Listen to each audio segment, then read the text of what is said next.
Confirme. ¿C'est bon?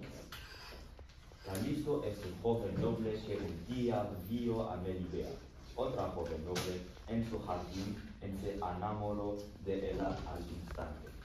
Decidió entonces ir a declararle su amor. En esto creo, Melibea, la grandeza de Dios. ¿En qué, Calisto? En tu belleza y perfección.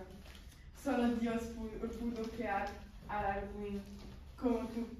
Melibea soy, en Melibea creo, y a Melibea amo. ¿Cuántas estupideces tengo que oír? Cállate de una vez. Calisto fue a pedir ayuda a Celestina, una vieja con fama de bruja para conquistar a Melibea. Celestina fue a visitar a Melibea.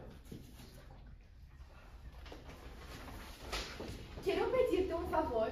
Yo sé que eres muy buena. Necesito el preciso cordón que llevas presto para prepararle un remedio a un joven que se sufre de un terrible dolor de muelas. Tome mi cordón, pero dígame, ¿quién es el pobre que tanto sufre? En realidad, sufre más de amor que de las muelas. Cállese, vieja bruja. Ya sé quién me habla. Del loco, de Calisto. No quiero saber nada de él. Fuera, fuera. Váyase de mi casa. Celestina fabricó con el cordón un filtro de amor que dio después a Melibea. A la mañana siguiente, Melibea se despertó loca de amor por Calisto y fue a hablar con Celestina. Celestina, necesito ver a Calisto. No puedo vivir más sin él. Es el joven más maravilloso que jamás he visto. Estuve toda la noche con él en mis sueños. Haré todo lo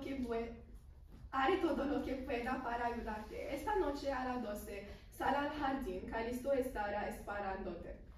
Esta noche a las 12. Podré esperar tanto tiempo sin verlo.